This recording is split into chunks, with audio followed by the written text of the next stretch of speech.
Racing enthusiasts, brace yourselves for a journey through the evolution of endurance racing, as we bid a thrilling farewell to an era that has resonated with the thunderous echoes of roaring engines and iconic battles, the GTE era. Now, for those of you who aren't familiar, GTE is not just another set of regulations. It's the heartbeat of Grand Tourer racing cars, putting them to the ultimate test in some of the most iconic endurance races on the planet.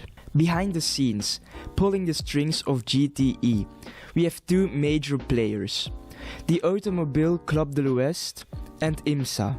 These governing bodies ensure that the competition remains fierce and the machines pushing their limits are nothing short of spectacular. One of the crown jewels in the GTE calendar is the 24 Hours of Le Mans, where these GT racing cars battle it out for a full day and night, navigating the legendary Circuit de la Sarthe.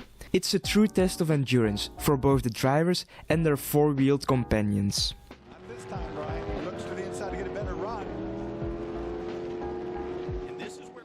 Now, the roots of the LM GTE class traces back to 1998, when it emerged as the GT3 class. 1 year later, it made its debut under the name GT in the prestigious 24 Hours of Le Mans, American Le Mans Series and European Le Mans Series.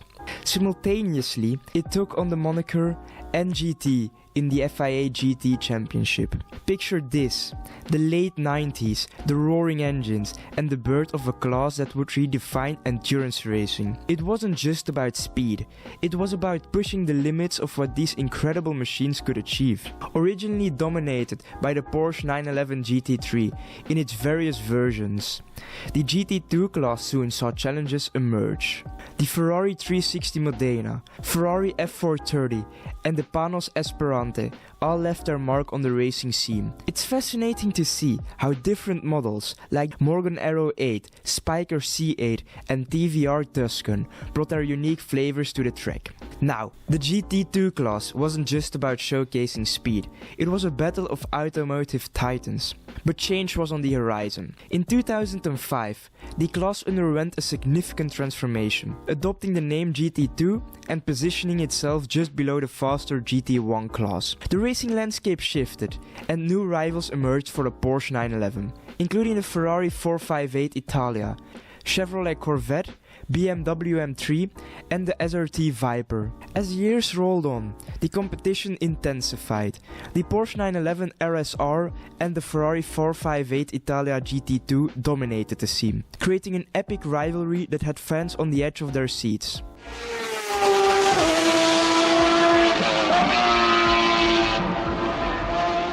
Fast forward to today, and the LM GTE class is as competitive as ever. The Porsche 911 RSR, Ferrari 488 GTO Evo and the Corvette C8 are battling it out for supremacy, earning their stripes with every race. Now, let's talk regulations. But don't worry, we won't get too lost in the weeds. The ACO, or the Automobile Club de l'Ouest, is the boss here, making sure things stay fair and square. They've set some ground rules to make sure these cars are the real deal.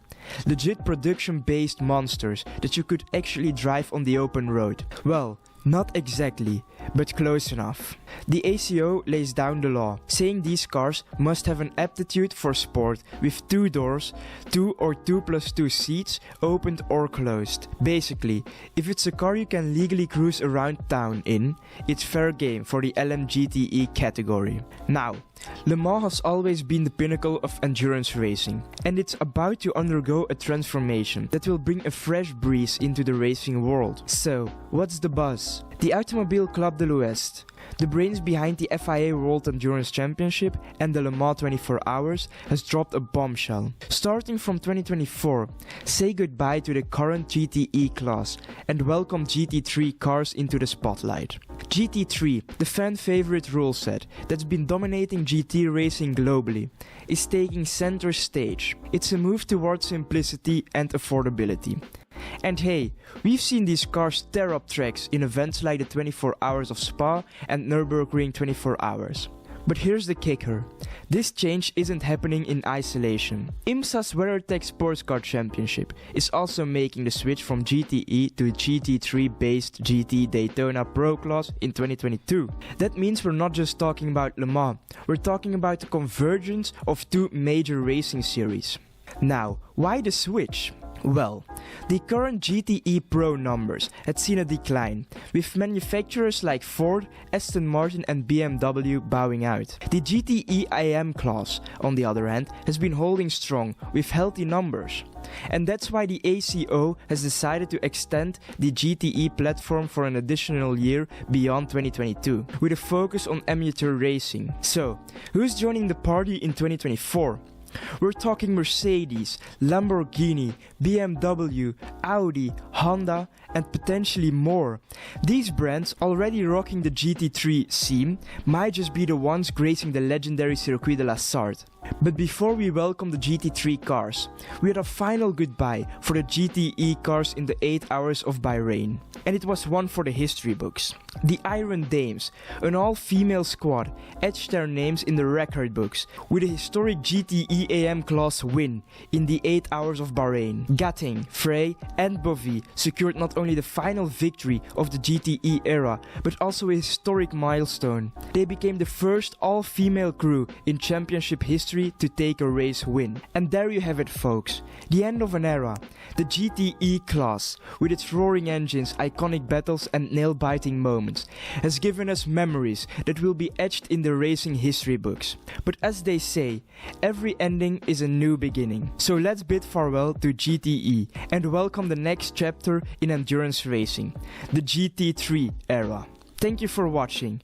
Please press that like button if you enjoyed this video and don't forget to subscribe for more motorsport content. Until next time.